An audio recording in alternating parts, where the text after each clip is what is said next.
বন্ধুরা, আপনাদের কি এমন মনে হচ্ছে না যে যেদিকেই তাকান না কেন শুধু ইয়াসের কথা হচ্ছে? গত সপ্তাহে রামায়ণের মুভি ট্রেলার রিলিজ পেয়েছে, সেখানেও সবাই কিন্তু ইয়াস ইয়াস আর ইয়াসেরই কথা বলছে। এই সপ্তাহে টক্সিক মুভি ট্রেলার আসছে, এইখানেও কিন্তু সবাই বলবে ইয়াসের কথা।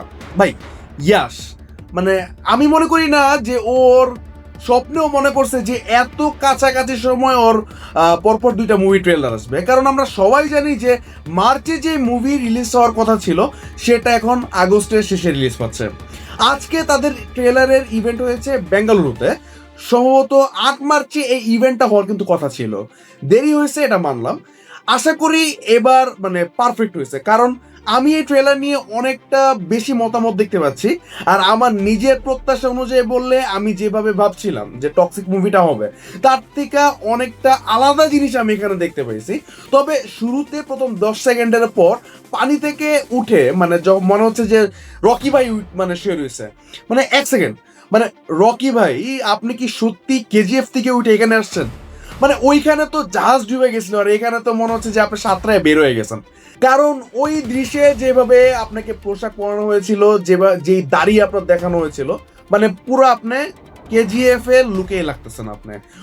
ওই একটা দৃশ্যেই কিন্তু ইয়াস একটা ছোট বাচ্চার দিকে বন্দুক তাক করেছিল।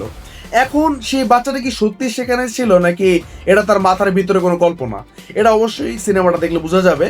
তবে হিন্দি ডাবিং এর কথা যদি বলি তাহলে বলতে হবে যে এই হিন্দি ডাবিং আমার কাছে অনেস্টলি ভালো লাগে নাই। চরিত্রগুলোর কণ্ঠস্বর ঠিক মতো কিন্তু এই জায়গায় সিঙ্ক্রোনাইজ হচ্ছে না, আবার অনেক জায়গায় সংলাপ পরিষ্কারভাবে বোঝা যাচ্ছে না। তাই আমার শুধুমাত্র একটা আশা যে মুভি রিলিজ হতে এখনো প্রায় 16 থেকে 18 দিন বাকি, এর মধ্যে যদি হিন্দি ডাবিংটা আরো ভালো করে প্রেজেন্ট করা হয়। মানে ট্রেলারে যেটা শোনাইছে সেটা অনেকটা আমার কাছে সাময়িক অডিওর মতো লাগছে, যে মানে আসল ডাবিংটা মনে হয় পরে হবে, মানে ট্রেলারের জন্য মনে হয় যে আপাতত একটা অডিও দিয়ে দেওয়া হয়েছে। আমি এমনটা বলতাম, মানে এটা যদি একটা সাধারণ মুভির মতো রিলিজ হতো তাহলে আমি হয়তো মনে কিছু বলতাম, কিন্তু মুভিটা কিন্তু অনেক মাস পিছিয়ে গেছে। মানে কেন পিছাইছে, মানে কারণ কি তাদের যেই রিলিজ দেওয়ার প্ল্যান ছিল সেটা কিন্তু হয়নি। আর এটা একটা গুরুত্বপূর্ণ ইঙ্গিতও কিন্তু আমরা এখানে একটা জিনিস পেয়ে গেছি, সেটা হচ্ছে ট্রেলারের শুরুতে আপনারা কি একটা অদ্ভুত নাম খেয়াল করছেন, মানে ল্যান্ডস্কেপ। মানে আমি নিশ্চিত আপনারা ল্যান্ডস্কেপের নাম আপনারা আগে কোথাও না কোথাও শুনেছেন, কিন্তু এইখানে তারা মানে মানে একটা অংশীদার হিসেবে এসেছে।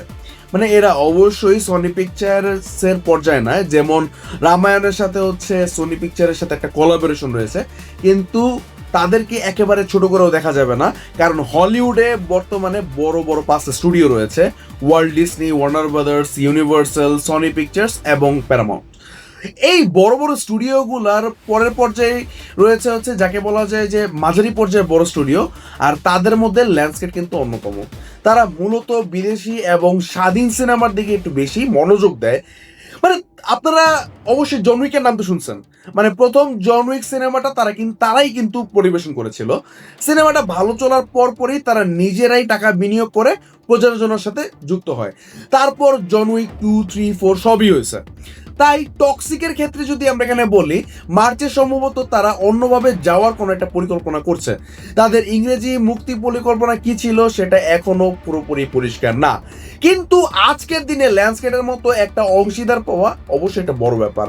আমি জানি না টক্সিকের দ্বিতীয় বা তৃতীয় বা চতুর্থ পর্ব বের হবে কিনা, হয়তো টক্সিককে কেন্দ্র করে একটা পুরো সিরিজও তৈরি হতে পারে, অথবা হয়তো একটা সিনেমার জন্য তারা যুক্ত হয়েছে।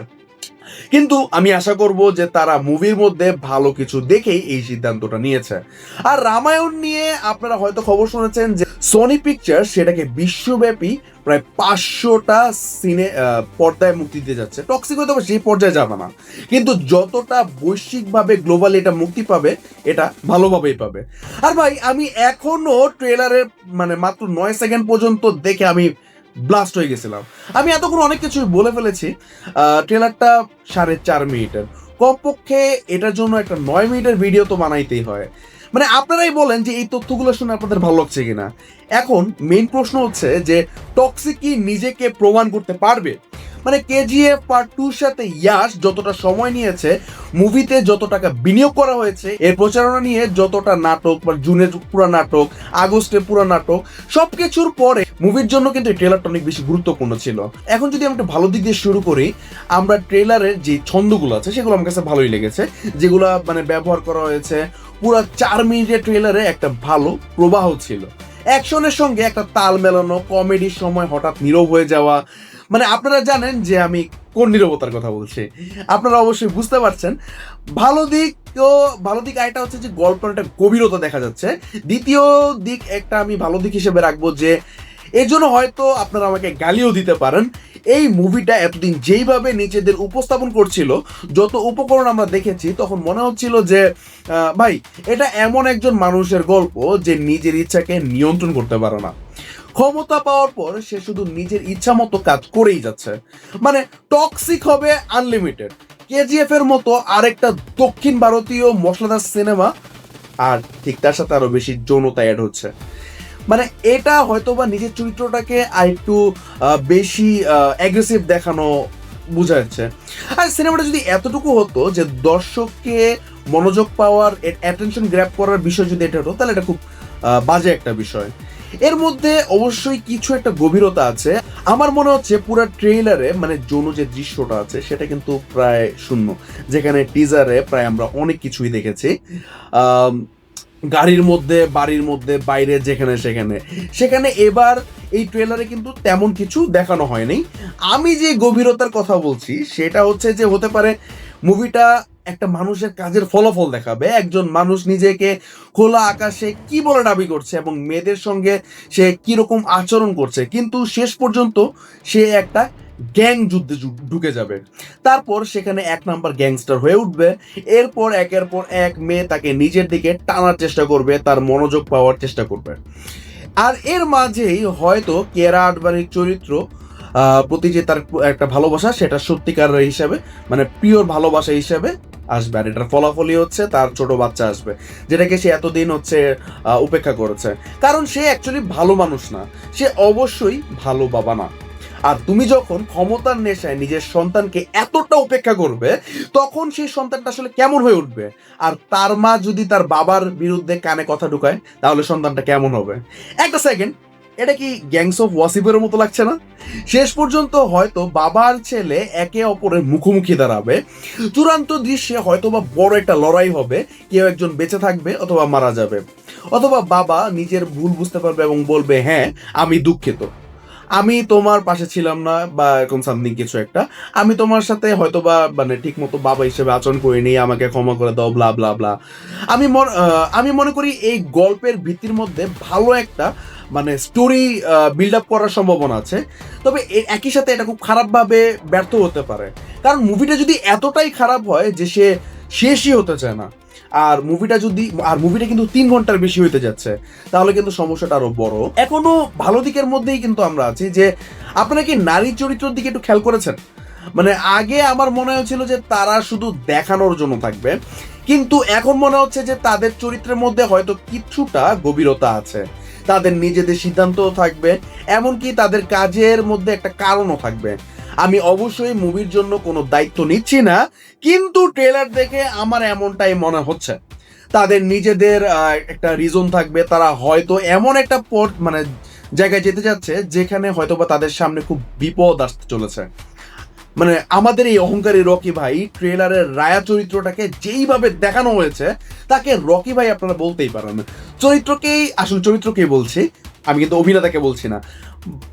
এই যে ভিজুয়ালাইজেশন আছে, এই ভিজুয়ালাইজেশন আমার কাছে অনেক অনেক বেশি ভালো লেগেছে, বিশেষ করে একটা ভারতীয় সিনেমার প্রেক্ষাপটে। হ্যাঁ, আপনি যদি একেবারে খুঁটিনাটি বিশ্লেষণ করতে যান, তাহলে বরফের দৃশ্যে কিছু অদ্ভুত জিনিস আপনাদের চোখে পড়বে, কিন্তু সাময়িকভাবে মুভিটা দেখতে বেশ ভালো এবং অনেক বড় মাপের মনে হচ্ছে। এবার আমরা একটু খারাপ দিকের কথায় আসি, কারণ এটা কোনো টাকা দিয়ে কোনো রিভিউ না, আমাকে কোনো টাকা দেওয়া হয়নি, আমি নিজের মতামত অবশ্যই শেয়ার করব। কারণ খারাপ দিকটা হচ্ছে যে এটা 4.5 মিনিটের কেন ভাই, 4.5 মিনিটের ট্রেলার আপনারা কেন বানালেন? আমি আসলে হয়তো বা কারণটা বুঝতে পারছি আপনারা কেন বানাইছেন, কারণ আপনারা একটা নির্দিষ্ট মানে সিনারিও তৈরি করেছিলেন, মানুষরা হয়তো একটু অন্যরকম সিনেমা আশা করছিল, এখন আপনাদের এই সিনেমাটাকে পুরোপুরি কিন্তু পরিবর্তন করতে হয়েছে। না মানে আমরা আসলে সিরিয়াস যে আমরা যদি একটু গভীরে যাওয়ার চেষ্টা করি যে আর এখন মানে মুভিটা মার্চের মতো গতি ধরে রাখতে পারছে না। মার্চে যে উত্তেজনা ছিল, আমার মনে হয় যে আজকের দিনে টক্সিকে সেই উত্তেজনাটা কিছুটা কমে গেছে। সেই উত্তেজনা আবার বাড়ানোর জন্য তারা যত বেশি জিনিস দেখাতে পারে, দেখেন আমাদের এটা আছে ওইটা হচ্ছে, আমাদের সবই আছে, মানে সবই আমরা দেখাই দিছি। মানে আমার মনে হয় এটাই 4.5 মিনিটের ট্রেলারের একটা বড় কারণ হতে পারে, কিন্তু তারপর মানে এটা অনেক বড় একটা ট্রেলার মনে হয়। আমি ভিডিও বানানোর জন্য ট্রেলারটা একাধিকবার দেখেছি, আপনাদের সাথেও রিয়েকশন দিয়েছি, তখন হয়তোবা যে শেষের যে বরফের অংশটা সেটা হয়তোবা একটু কমানো যেত, কারণ মনে হচ্ছে যে পুরো মুভিটাই আপনার ট্রেলারের মধ্যে দেখাই দিয়েছেন। আর যদি আপনারা কোনো বড় চমক অলরেডি লুকায় রাখেন তাহলে হ্যাঁ এটা ভালো হবে, কারণ দর্শক তখন এটা অবশ্যই বলবে যে হায় আল্লাহ, মানে কি করে ফেলছে ওরা। কিন্তু এই ধরনের বিষয় হয়তো সেই কয়জন মানুষই বুঝবে যারা প্রথম দিন প্রথম শোতে সিনেমাটা দেখবে। খারাপ দিকের আরেকটা কথা হচ্ছে যে নিজেদের প্রতিশ্রুতি থেকে সরে যাওয়া, এটা আরেকটা খারাপ দিক হতে পারে, কারণ আপনারা নিজেরাই আপনাদের প্রতিশ্রুতির বিপরীতে চলে যাচ্ছেন। কারণ শুরুতে আপনারা একটা আলাদা সিনারিও ক্রিয়েট করেছিলেন, মানে আমরা এখানে অনেক বেশি উত্তেজনাপূর্ণ জিনিস দেখতে পাবো, আর সেটা হয়তো মুভিতে অনেক বেশি বেশি থাকবে, কিন্তু মুভিতে আরো অনেক কিছু আছে, সেগুলো আপনারা টিজারে কিন্তু একটু একটু করে দেখাতে পারতেন।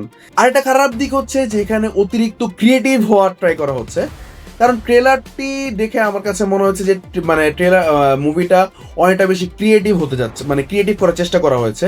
কারণ ভালোবাসার কারণে মানুষ একজন পাগল হয়ে গেছে কিনা হয়তো, বা চরিত্রগুলো যেভাবে প্রতিক্রিয়া দেখাচ্ছে, যেভাবে সার্কাসের সেট তৈরি করা হয়েছে, যে ধরনের রং ব্যবহার করা হয়েছে, মানে এটা অনেক বড় একটা সাফল্য হতে পারে, যেটা আমার কাছে পার্সোনালি মনে হচ্ছে। আবার এটা একটা ব্যর্থতাও হতে পারে। শুরুতেই যদি দর্শকের সাথে মুভির একটা সম্পর্ক তৈরি না হয় তাহলে ভাই এই মুভি একটা বিশাল লস হয়ে যেতে পারে, এমন সম্ভাবনা কিন্তু অবশ্যই আছে। আর এর সঙ্গে এটাও আপনারা যোগ করেন যে ট্রেলারে যত কিছু দেখানো হয়েছে, হয়তো 3 ঘন্টার মুভি তার জন্য কম পড়ে যেতে পারে, অথবা বাবা ভার্সেস ছেলে এই গল্পটা হয়তো বা অনেকটা রিলেটেবল হতে পারে আমাদের জন্য, মানে অনেক কিছুই হইতে পারে, যে কোনো কিছুই হইতে পারে। মানে শেষ কথা হচ্ছে যে আমার সামগ্রিকভাবে ট্রেলারটা খুবই খুবই ভালো লেগেছে। আমি এই মুভি নিয়ে আগে এতটা উত্তেজিত ছিলাম না, কিন্তু এখন কিছুটা বেশি উত্তেজিত হয়ে গেছে। আশা করি একটা শক্তিশালী মুভি আমরা দেখতে যাচ্ছি, কারণ ইয়াশের অভিনয় অনেক ভালো হবে বলে মনে হচ্ছে। যে বাবা গ্যাংস্টার, তার মধ্যে একটা দাপট থাকবে এটাই স্বাভাবিক, কিন্তু যেই ছেলে তার মধ্যে রয়েছে পুরা সাইকোনেস পাগলামি, মানে আর এতগুলো অভিনেতা রয়েছে এই সিনেমাতে, মানে মনে হচ্ছে যে পুরা সিনেমাটাই একাই টেনে নিয়ে যাবে ইয়াশ, কারণ নায়কও সে, খলনায়কও সে। তো বন্ধুরা আজ এতটুকুই, আশা করি ভিডিওটি আপনাদের কাছে ভালো লেগেছে। ভিডিওটি ভালো লাগলে অবশ্যই লাইক, কমেন্ট এবং শেয়ার করে আপনার বন্ধুদের সাথেও শেয়ার করে দেন। আর অবশ্যই অবশ্যই আমাদের চ্যানেল কৈতন এন্টারটেইনমেন্টকে সাবস্ক্রাইব করে দেবেন। দেখা হচ্ছে পরবর্তী নতুন কোনো ভিডিওতে। Till then, good bye, tata.